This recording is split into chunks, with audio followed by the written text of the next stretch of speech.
Good afternoon, good evening, good morning, whenever you happenstance into this incredible dialogue with the great new Untouchables. And we're recording this on Friday, May 15th, 2025, at approximately 3 p.m. my time. And first, I'd like to welcome back June Carbone and Bill Black from Norway, a quick trip to the other side of the world.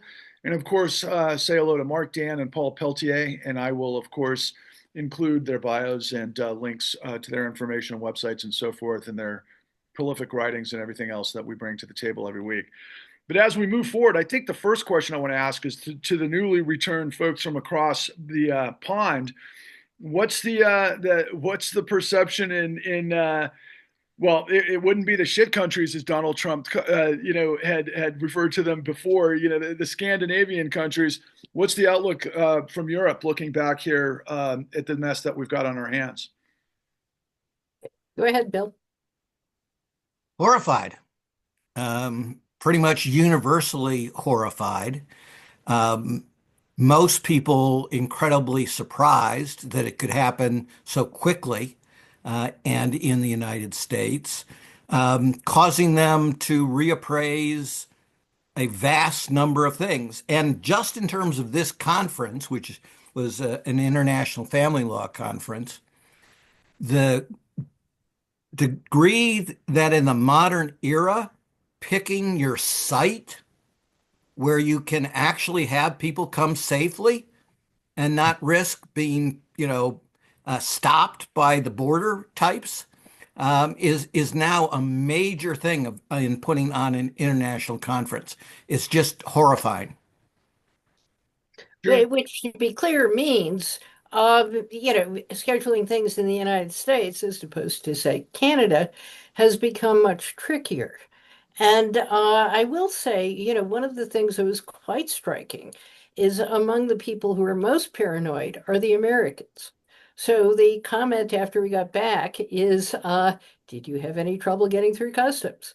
Now, I will say we arrived in Norway. We went to the line that said nothing to declare, and without talking to a single person, we're quickly on the street. And coming back to Minneapolis took a little longer, but no greater difficulties. But the number of people who are paranoid, asking questions like, do I need a burner phone when I go abroad? Do I need to scrub various things I'm taking with me, like my laptop hard drive? And questions of that kind Americans have never asked before.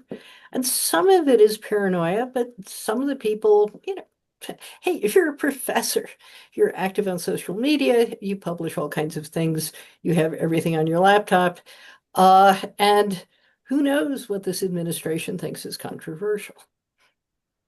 Wow. The biggest question I have is, having gotten over there, why'd you come back? Just kidding. The fight. Good. Well, it's been a crazy week here, obviously, while you were gone, and I'm sure you couldn't escape some of the news, starting with the insanity of Qatar, the 747, everything with the emoluments clause, and of course, just outright corruption. But further to that, I mean, I just saw a headline right before we pushed record that Democrats are galvanizing to try to, I guess, block a spending bill for a $3 billion arms package to Qatar. And the first thing that popped into my mind was, outside of knowing that I think there's a significant U.S. military base in Qatar, why would Qatar need $3 billion in armaments? Is that anything that anybody has any understanding of, considering their relationship, of course, with all things that have been happening in Gaza? Go ahead, Bill.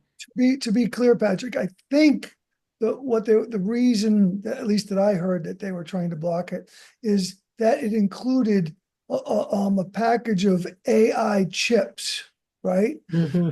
And I think that's what the problem that the Democrats have with it, that we're giving, people who have in the past sponsored terror, AI chips that would far advance anything that they have over there in the Middle East. I think that's why. Well, I appreciate that insight because look, did you guys see who was on the invite list to all of the meetings that were taking place in Saudi Arabia? I mean, in addition to, of course, Larry Fink of BlackRock and Steven Schwartzman of Blackstone. We had the CEO of NVIDIA. It was like a who's who of techno, the techno, you know, financialized strata of military industrial complex, all, I guess, paying fealty to their client state, Saudi Arabia. I mean, that is pretty telling considering what you were just talking about in terms of AI.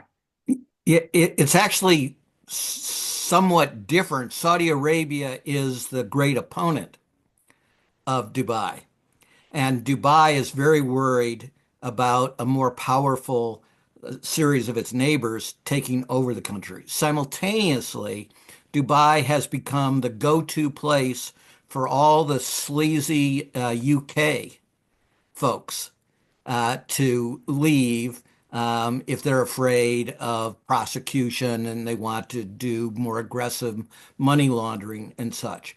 But Dubai is also associated with the closest thing to a freer press in the Arab world. And so the Saudis in particular hate them. I mean, there's some reasons, both good and bad, why the leadership of Dubai is worried about military attacks from its neighbors. It's already been under severe economic efforts, embargoes from its most powerful Arab neighbors. Well, I mean, to me, the most telling thing is, obviously Donald and his, reverting back to make America great again, using the fossil fuel spigot to lead the way, right?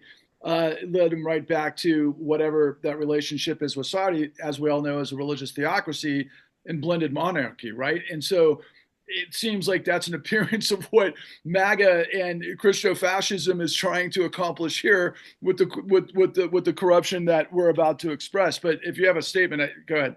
Yeah, so again, most of my work as a white collar criminologist is about how elite, corrupt people hide their corruption.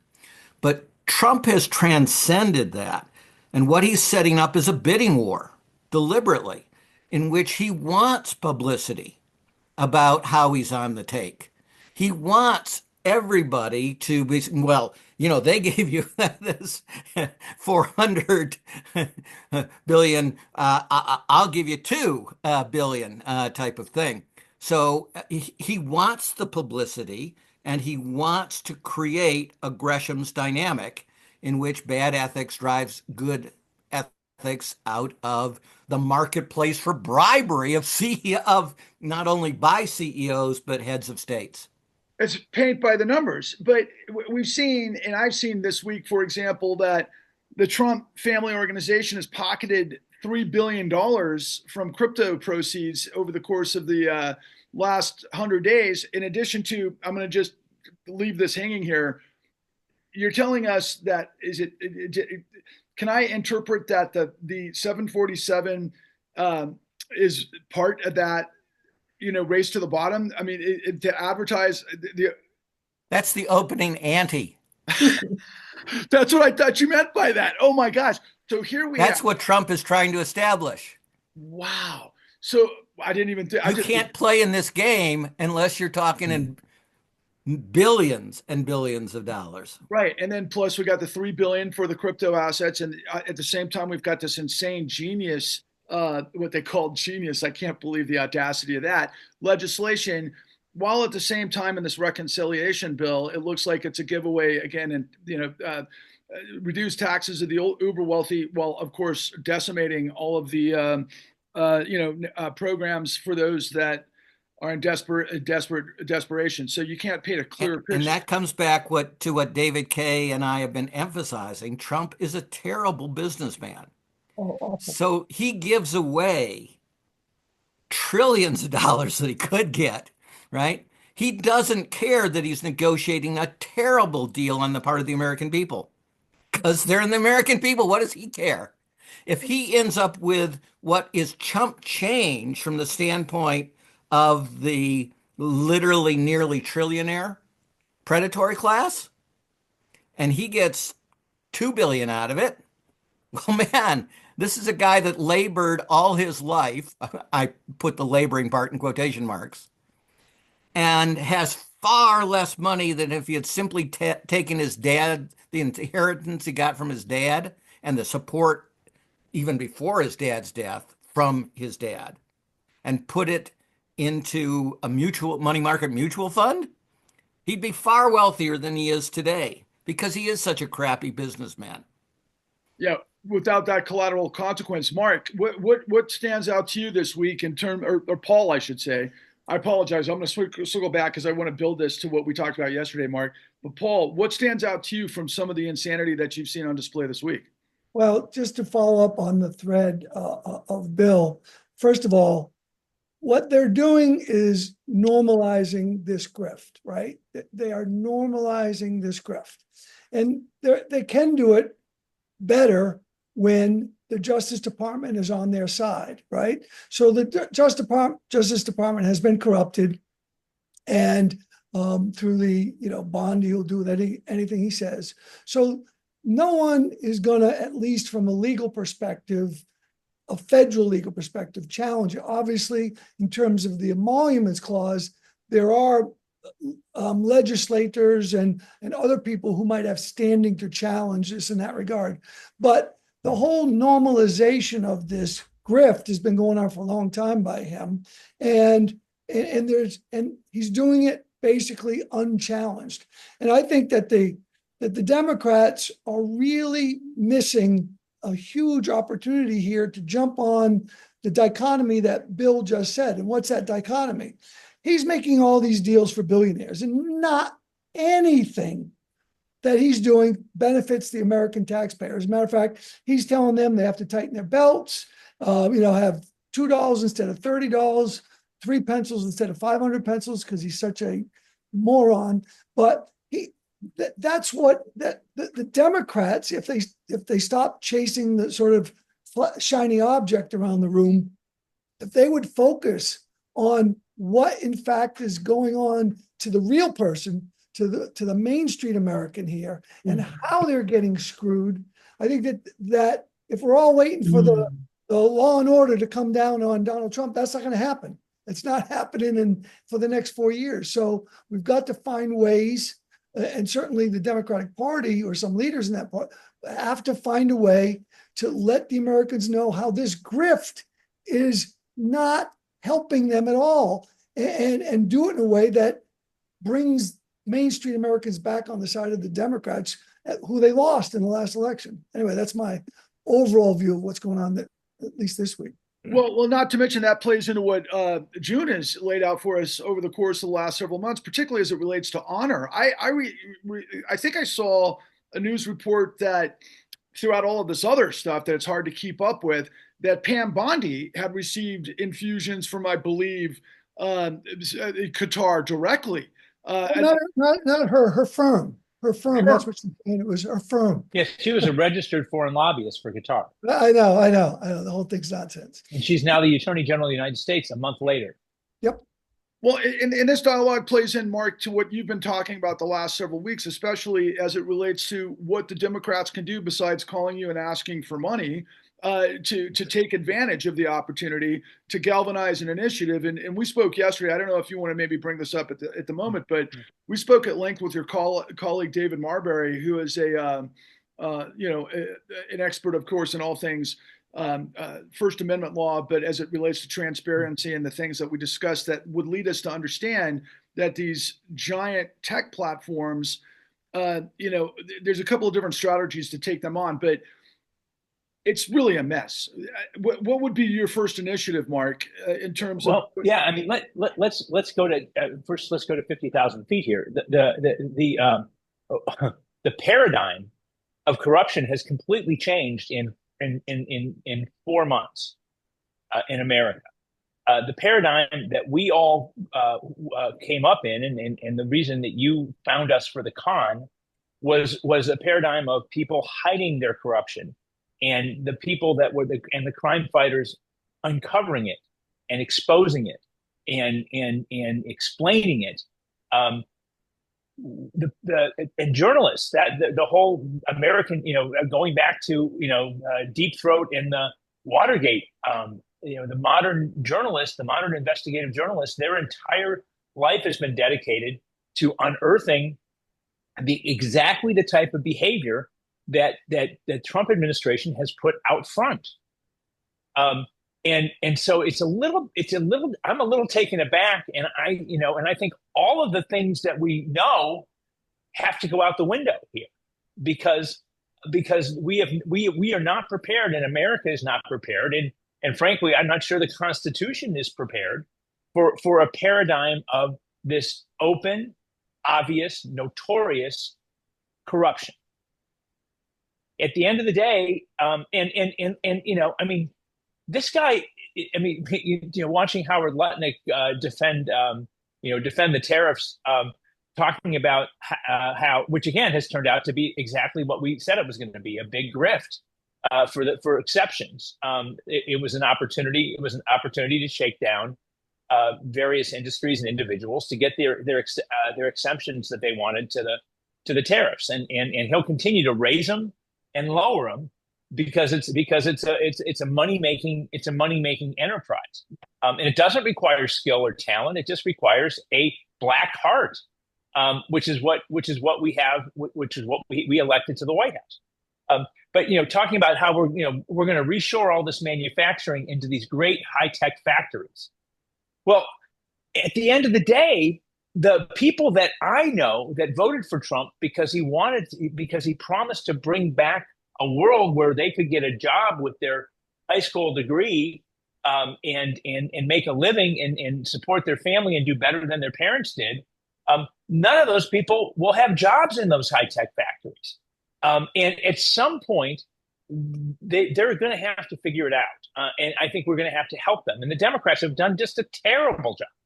I mean, if they collude with the Republicans on this crypto bill that's pending, which is to basically legalize open and notorious fraud in the crypto industry, I give up hope. I think the Democratic Party is dead. That could be the death of the Democratic Party, in their hopes of ever providing an answer to the public that anybody would ever believe again.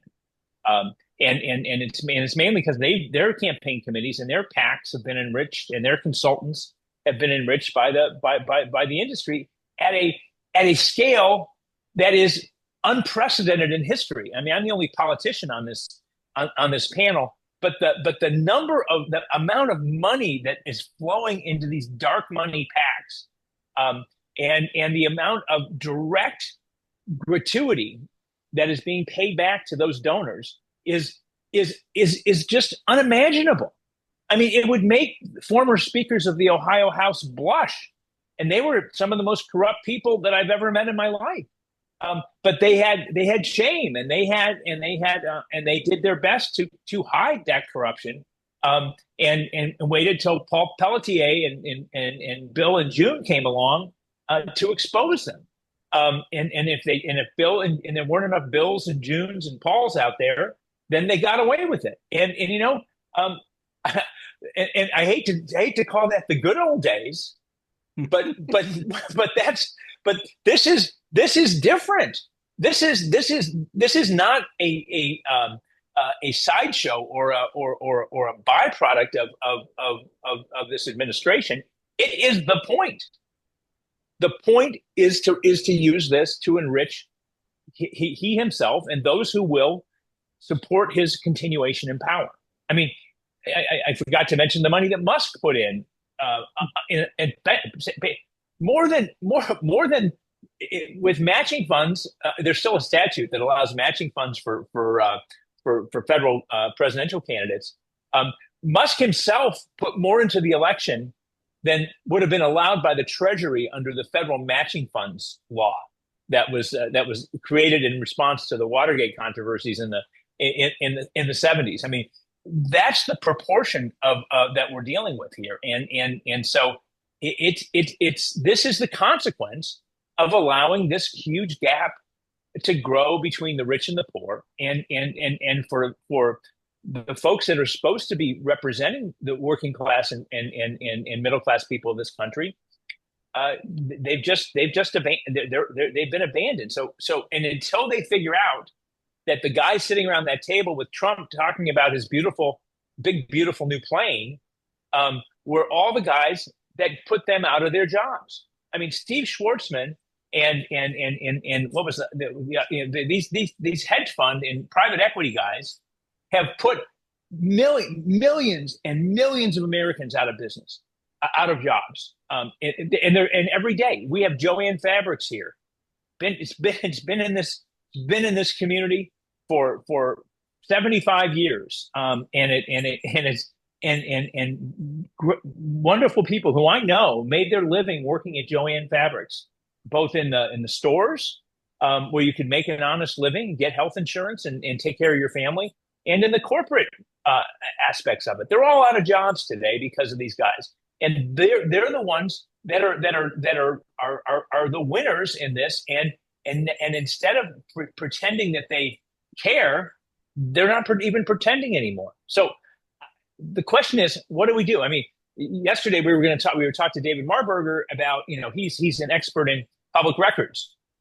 Well, public record, I don't need to do public records requests anymore. I spent 2 years litigating a public records case that I finally won to get the teacher's pension to reveal the details of their private equity investments that they've refused to reveal to the teachers and retired teachers that are part of the plan. Because they're still trying to hide it. They haven't caught up yet to this new paradigm that's going on. I mean, that's how we used to do it. That's how I did the CoinGate investigation and scandal in Ohio, was by public records cases, lawsuits enforcing the public records cases, bringing lawsuits against people that were resisting or that were enriching themselves, whether it's Ketam or other mechanisms. That's all out the window, and journalists don't know what the hell to do either.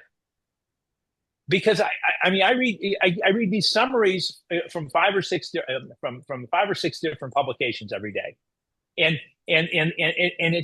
I'm becoming immune to the outrage that I would feel for any one of those stories.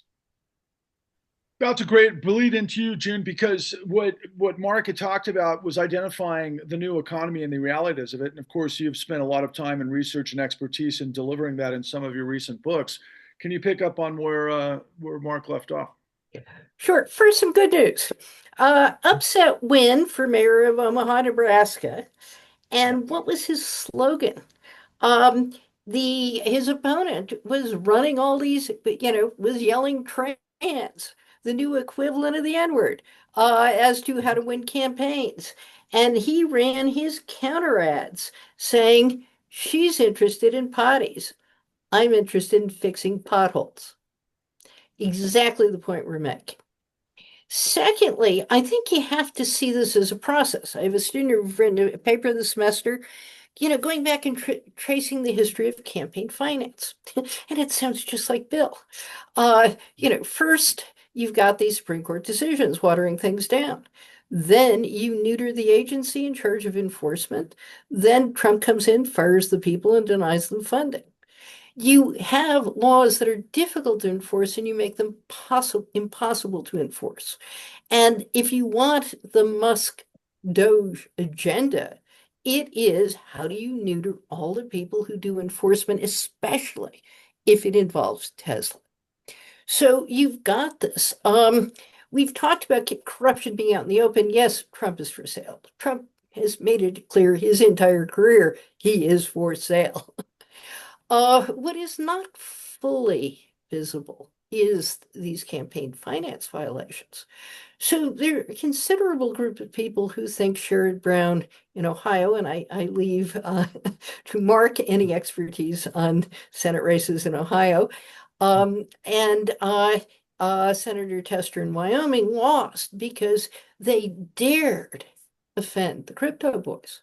the amount of money flowing into those states, and Wyoming is a lot easier, I mean, to flood with money than Ohio. But still, what you've got is there's considerable opinion out there that that's what doomed them. And that has been internalized by the Democrats in Congress. After all, part of the discussion is how many people understand crypto? How many people think it was like Tesla before Doge? I mean, the number of people who I know who thought Tesla is this great progressive scientific breakthrough. And I used to go to conferences with Bill where the audience is talking about how crypto and Bitcoin are the great libertarian alternatives to the state. How many people understand that it's nothing but a Ponzi scheme? Again, breaking through. And we have to then connect it to the potholes. Listening to the Bulwark's effort to recruit a younger audience, they start talking about crypto. Now, they start talking about crypto by guys who understand what crypto is. And what's their take? Hey, the people who feel the men, let's say this is a very male thing, who feel they're on the losing end of the spectrum are happy to gamble for resurrection. If you're losing, you've got nothing to lose. So the day traders and the people enticed by crypto and the people enticed by any number of other schemes almost guaranteed to lose the money. If it has the hope of escape from an otherwise low status position with limited opportunities and difficulty getting girlfriends, hey, they go for it. It's not so different from pimps and drug dealers. That is, that if you get high on status, however temporarily, you're better off in life, is if you're stuck here. And then finally on tariffs, we need to resurrect the 50s. My progressive colleagues like to tell me you can't say nice things about the 50s. You can only talk about the 50s if you say they're racist and sexist. But I say the 50s lay the foundation for the civil rights revolution and the women's movement. There is relative equality among white men. And what produces that? Unions. So what did unions fight for in the 50s? They fought less for higher wages. In the 30s, they fought for higher wages. But they fought more for job security. And precarity is one of the biggest things undermining our society. And I emphasize constantly. I'm going to be on a panel, my 50th college reunion. I'm very excited. And on the panel with me are a number of women who have, they were dancers. And then they got MBAs.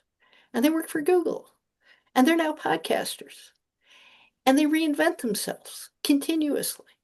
Because the top jobs in the economy for Princeton grads aren't that great. They're stressful, they're competitive, you're always looking over your shoulder, and at some point the time comes when you say, I don't want to do this anymore, and then you reinvent yourself. The ability to reinvent yourself is today a hallmark of privilege. But those who can't reinvent themselves are stuck in precarious jobs. And what Donald Trump, there are many things Donald Trump isn't telling people, but a big one, if he succeeded in creating more manufacturing jobs without unionization, what people think of as the manufacturing jobs they used to have, they remember fondly, were unionized. If you bring back the jobs where you're putting little pins in devices without unionization, it's like working for Walmart's. You're going to be exploited. And you're not going to get back what you thought you had, because what you had, the 50s, the 60s, was a product of a more egalitarian society with structures that supported the working man.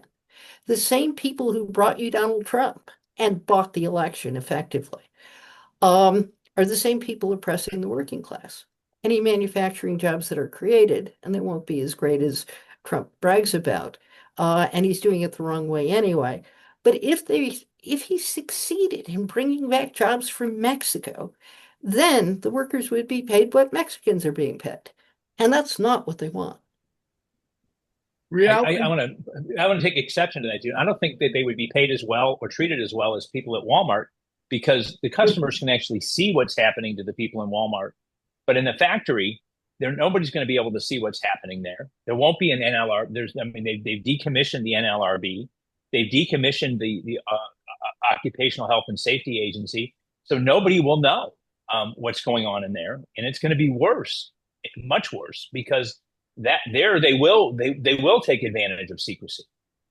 Reality is a bitter pill to swallow, guys. And Bill, you and I had discussed last week. I mean, between you and Mark, and also really collectively, this group of new Untouchables has progressively introduced more and more innovative and dynamic ideas how to deal with this insanity of all things, the centralization of corruption and the power base of the federal government. But you've come up with an idea of fight, the diffuse reaction in a brilliant way that gives us, anybody who is not on the side of this betrayal to the United States, an opportunity to shine light in ways that are otherwise quashed, right? Can you walk us through fight? Yeah, but let me put it in the context of today's discussion, right? Because we haven't closed the loop. What we've all been explaining is how the Trump has gone to a policy of brazenness, of in-your-face corruption, right? They barely try to hide it. In fact, typically they, as I said, are advertising it. Well, we have folks on this panel who, in the past, if people did not even 1/10 the brazenness of these frauds, much less the size of this fraud and corruption, which in dollar terms is just staggering compared to the past, what would have happened? We would have sent them to prison. So they are desperate never to allow America to reemerge. Because if America reemerges before the statute of limitations runs, any sane new president, both substantively and because it would be enormously attractive to the public, and it would disclose to the public on a daily basis in testimony, the most compelling thing, because this is what prosecutors do. They tell a story, right? They don't just have a recitation of facts. They tell a story understandable to normal human beings. They don't use necessarily big words at all. And the best of them, like the folks in this panel, are really good at taking complex things and making them understandable, where you get, hey, this guy's a thief. He's stealing. And we're the ones who are going to hurt. So they cannot allow us to retake America. And therefore, the fight agenda that you talked about is exactly what they fear on steroids. Because what we're saying, and three of us have considerable experience in this, is it ain't just Trump. For at least 30 years, the Supreme Court and the Congress, in many, many Congresses, and quite a few of the presidents, have deliberately made it much harder to actually get convictions or even large civil judgments against these elite CEOs and their corrupt public official allies. So they're going to fight us tooth and nail to try to stay out of prison, not just to stay with their grift and their money. Because when we send them to prison, often we also bankrupt them. Now, often. There are many cases where they Some of end these up with guys, their millions. I don't know, Bill. I don't think so. Not with this crew. Yeah, actually, under the proposals that I'm making, we would. The kicker is the judiciary, and I'll say frankly, the Supreme Court has to be broken of its allegiance with the corrupt, right? We cannot do business as usual with the Supreme Court. It once again, as it has almost through our entire history as a nation, has failed the nation in favor of these really elite predators. But you're right. That's part of the reason the Fight Act is, again, and this comes back to the Supreme Court, we cannot have a situation in which corporations are treated as people with a First Amendment right to make essentially unlimited contributions, given all the different kinds of devices. And now the contributions can be blatantly bribes, right? They don't even bother with the pretense that it's a contribution anymore. They just, as I said, are setting up a bidding war for bribing them, right? So we are going to have to be vastly more radical in our response to this to actually break this corrupt system and restore an America that actually works and a Supreme Court that actually works, that again, through most of its history, has failed our nation. So let me just add a new thing. So each of these sessions, I try to add something that we can do. Law students, stop going to interviews with the firms that bent the knee. Or better yet, go to the interview, sign up all the top students for the interviews, go to them and tell them exactly why you think they suck and that you'll never work for them and such. That's one. Two, all kinds of good causes. Go to the firms that bent the knee and ask them to do pro bono work on behalf of America. All your good causes and such, and document that they all said no. They said no to this and this and this and this and this and this. All these good things for the world, they consistently said no to so that they could say yes to Trump. And then I still say if we can pass conflicts, go to the firms that stood up to them. Hire them for appropriate actions. They actually do have superb attorneys, superb litigators, right? I think all of us on this panel have worked with those people that, in many cases they were classmates, et cetera, et cetera, et cetera. Let's build a broad network of folks who are pushing. And so, for example, if you're going to have, and God bless it, perfect idea and the right phraseology, no kings, well, have a plan, right?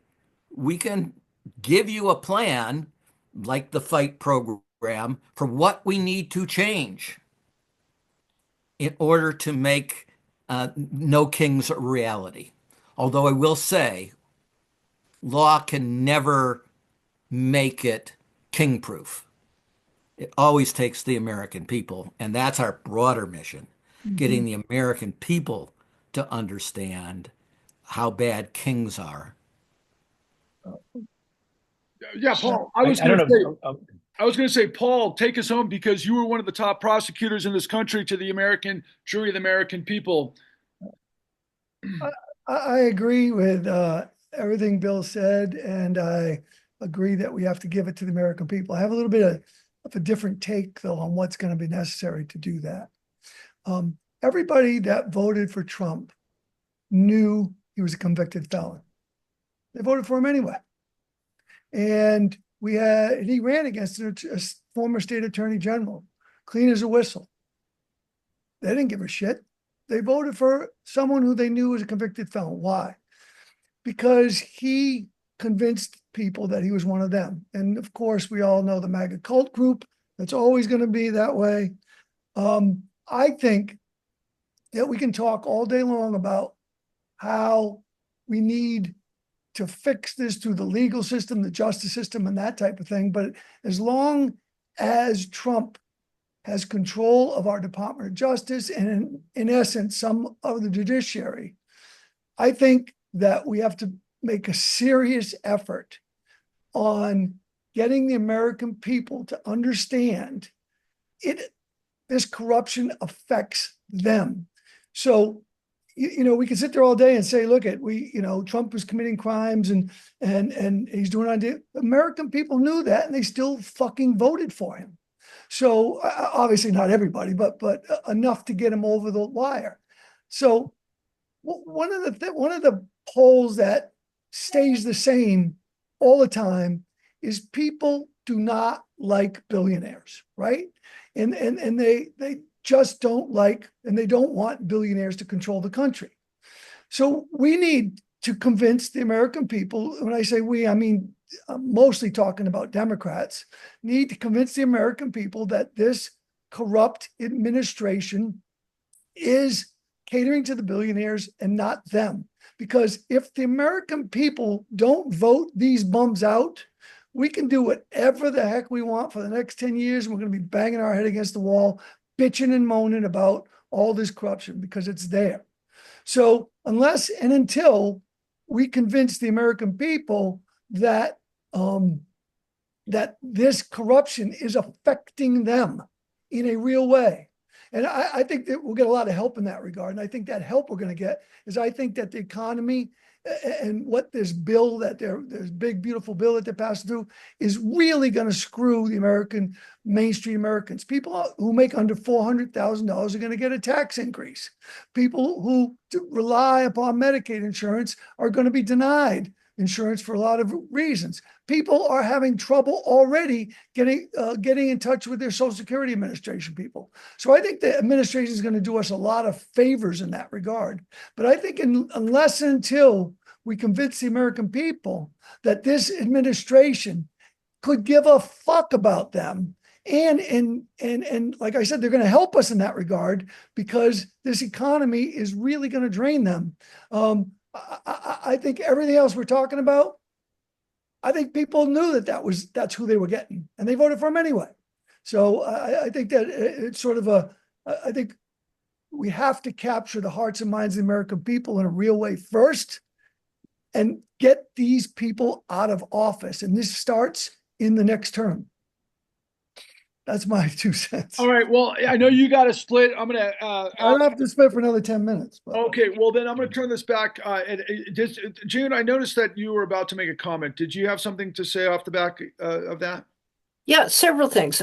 First, in terms of things that are going to affect people, the U.S. bond rate, the U.S. credit rating just got downgraded. We are no longer AAA. Now, the person in the street is not going to understand any of this. So one of the things that needs to be done is alternative media. Here we are, contributing to that, I hope. Secondly, and something that inspires me a lot are the podcasts from rural Missouri, the Iowa Revolution.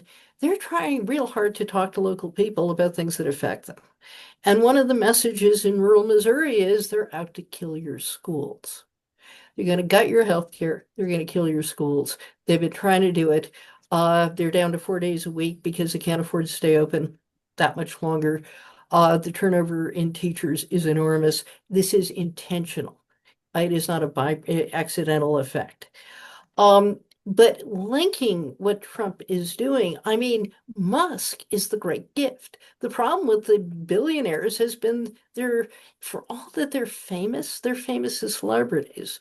Musk makes real, he's screwing you. And that's something we have to run with. And finally, what I was going to ask, when I think of my dedicated colleagues in law school a zillion years ago, what they ended up doing was opening their own firms. And in that era, a lot of them did consumer protection. Consumer protection is something you could make money doing, being on the right side, calling attention to people who are ripping off consumers. My students today want to know, where can they have an impact? When I look at the history, as I said, I was listening to a podcast this morning on securities laws. Why can we not call Elon Musk to account? Well, Congress in the 90s gutted a lot of private security suits. They're expensive to bring. Juries often don't find liability even where there's persuasive evidence. But when you can make a living to bringing these suits is when the public sees the financial crisis caused by greed, caused by Elon Musk, and then you follow up with the lawsuits that hold people to account in ways that the public understands because they've lived through it. And so what I see that connects a lot of what we're talking about, how do we do things, is we need instruments of accountability that are tied into social media that identify the wrongdoers and connect it to the potholes. Your pothole is not being fixed because we're busy giving tax breaks to the billionaires. And the billionaires don't want regulations so they can rip you off. How do we get that message through? Right. Well, to me, it's always been easy. I mean, what I'm seeing and what I thought everything that you guys have revealed throughout my entire apparatus with you is that when you wage war on the law, you create corruption, and corruption is a betrayal to the law and all that what makes the United States what it is. That's why we were born, to be in, a revolution against the corruption of tyranny, right? I mean, that's just the very basics. And so they're waging war on all that is good. And that's it. If you don't understand that, then you should actually check yourself and learn why that is the ultimate statement, because everything that makes it possible for us to have a fair baseball game and our children to grow healthily and, grow and get an education, everything else, all that is under siege, right? For everybody, not just. But I got to push back. But what does that got to do with the price of eggs? I'm paying. I'm serious about this. People, you're talking about a much higher level than most voters give a shit about. Okay. It's a reality. But I was using that to set this up, though, because see, Mark and Bill have laid out in the last couple of weeks very detailed analysis of how to turn the tables in a couple of different ways. A, as it relates to Mark Dan's law firm and what he has offered the American people to build on this, is that small businesses that are being destroyed by tariffs, that his law firm will help to develop initiatives to push back on the administration as long as they're standing, right? And so we identify those stories first and foremost. The other side was this ongoing discussion about what do we do to turn the tables on these tech platforms that are besieging America with lies, that just simply easily proven lies that are backstopped by these billionaire apparatuses that create this entire scheme. And so there's a couple of different methodologies there that we've discussed, and that's still ongoing that you guys will be involved with.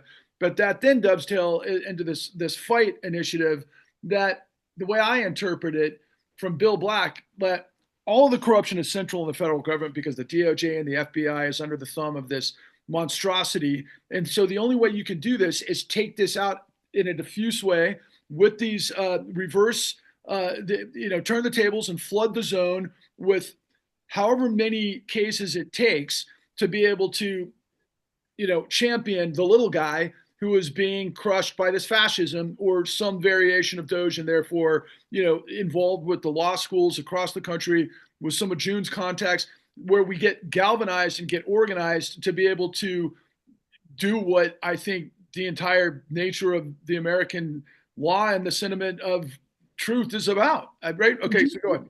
Did you see Rand Paul on the floor of the Senate the other day, rallying against this bill, this big, beautiful bill? What he said was, and look, I can't stand Rand Paul, but he is a libertarian, and he said, look, Doge is full of shit. They've done nothing. He said, why in the world are we raising taxes on people under 400,000 if Doge is actually getting rid of corruption and fraud? And he's like, and he said this right on the floor of the Senate, they're not. So that same message has to be told 1,000 times over about what Elon Musk is doing. And and one other thing, look at what's doing in these deals, these deals that Trump is striking supposedly as a result of his tariffs. I read something the other day. They released some State Department cables in negotiating with the Gambia. One of the negotiating pieces was, if you buy Elon Musk's Starlink, we will negotiate these towers better for you. So it is unbelievable the grift that's happening out there and how it's not being exposed and converted to the American people in a way that's effective. Right. So there are two things. Again, Bastiat was right. When people in society are the grift, they create laws that authorize it and a moral code that valorizes it. Okay?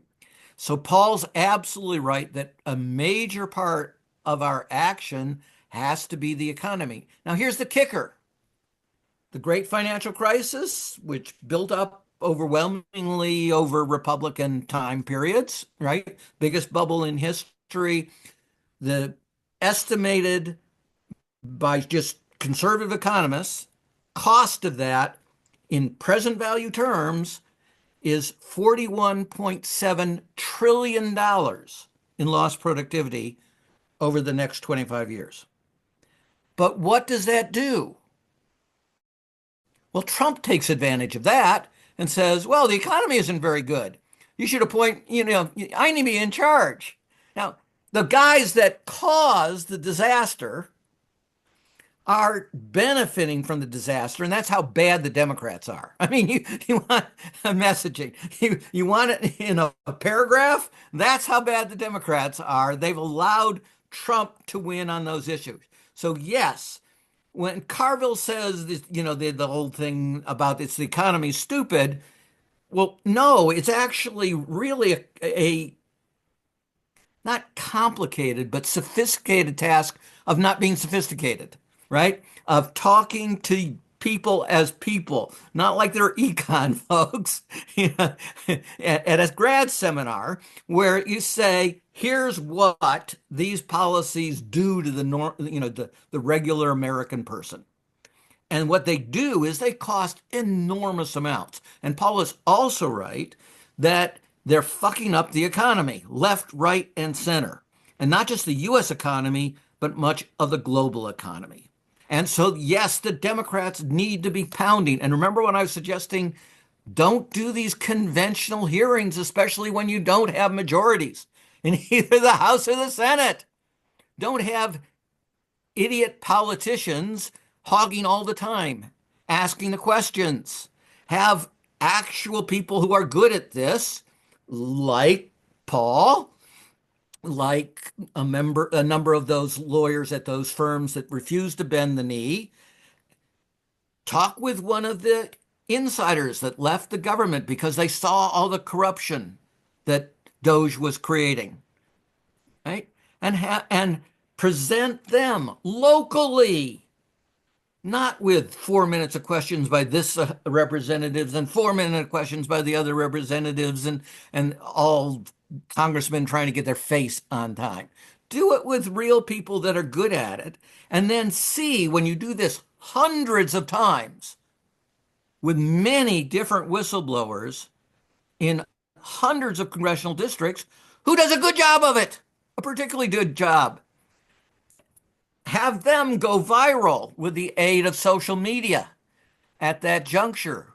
Find out who can resonate and with different kinds of groups, different kinds of pitches, right? It isn't a one size fits all.